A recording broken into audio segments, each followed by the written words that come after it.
Welcome guys, you're back with the Ultimate Banger for part 2 of my tutorial series on reading the green. Last video I went through the process to read the sideways roll and the break on the green, and today I will be going through the process for reading the rollout or the vertical rollout effect. This is an area of the game that I see a lot of questions about, and I understand your frustration. In my opinion, this is the hardest part of reading the green and determining how much rollout your ball will get. But with some simple pointers, you can get yourself much closer to making those consistent drops. So there are two key components that you should pay attention to when you are attempting to judge the rollout. The first is the layout of the green, which we went through yesterday. And the second, which I think is the most critical part, is the shape of the arc on your club. So let's get to it. First thing I'm going to do, as I said, is look at the roll of the green. So as from yesterday, first thing I'm going to do is get down to the ground level and have a look at what's happening on the green as my ball comes in. So as you can see, there's a definite roll or downhill slope towards the pin. So immediately I know that whenever my ball lands here, I'm going to get a little bit of extra rollout regardless of whether I've got full backspin or not. So that's the first thing I want to take into consideration. The next thing that I look at, and this is really crucial, is to look at the shape of the arc on your ball guide after the first bounce. So let's get up nice and close and have a look, and I'll show you what I mean. I'll show you a couple of other holes where the arc looks quite different so you can get an understanding of what that means for the rollout on your ball. But I'll just briefly explain the concept that I'm trying to talk about here. So I'll take a quick screenshot. And excuse my terrible drawing on a mobile phone. But the shape of the ball guide after that first bounce is really going to tell you what's going to happen to your ball after it bounces. So on various holes, depending on how fast the green is, the lay of the green, whether it's going to hit on the side of a slope, etc., etc., you'll get a different shape in the arc of your ball guide after that first bounce that will tell you whether you're going to get a lot of roll or not much roll at all. So I'm just going to draw a couple of scenarios here so you can get an idea of what I'm talking about. So what I would say that this shot right now is a pretty regulation rollout.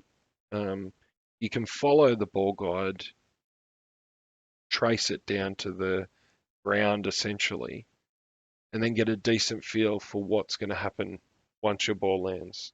So let's do that first. Make it blue so it's similar. If I trace that down to the ground, that's roughly where my ball's going to land on the second bounce. After the second bounce, there's going to be a third bounce, and then there's going to be a roll. So it usually after about the third bounce, your ball will start rolling along the ground. So with this kind of ball guide, particularly with a big foot where you don't have the benefit of a full ball guide in most shots, understanding how that ball's going to behave after you take your shot is really important. So as I said, what we're looking at now is pretty much a regulation rollout. It's going to hit the second bounce and still keep rolling, which you can then judge with the wind that you've got, whether it's a tail or a headwind, how much more it's going to keep rolling after that second bounce. As I said, there'll be different shapes of the ball guide. So often you might have quite a steep but shallow ball guide, which might look something more like this. So when you get a ball guide that looks like that, what that means is that your ball is going to stop a lot quicker after that first and second bounce. So as I said, there's going to be another bounce after that second bounce. But in this case, the second bounce to the third bounce is going to be a lot shorter than the first scenario that I showed you. And then the rollout from that point is going to be very, very small. You can then also have quite a big arc like that, where there's going to be a significant amount of rollout after the ball bounces, which means you can set your shot up a lot further back, even in a headwind, and you will still get a lot of rollout on that ball guide. So that's the first scenario.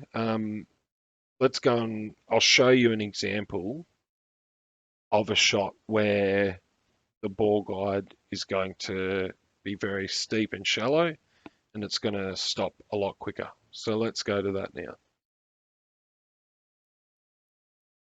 Okay, so on this shot here, I've already applied my backspin so that we can start from that position and I can show you the different shape of arcs that I'm talking about. The last one that we looked at, as you remember, it was shaped, take a screenshot first. It was shaped a lot more like this. So there was going to be a lot more rollout. Whereas with this one, as you can see, guide is very steep and very shallow. So what that's telling you is that after that first bounce and then the second bounce, ball is going to stop a lot quicker than it would have in the first scenario that we looked at. So if we draw the arc out again,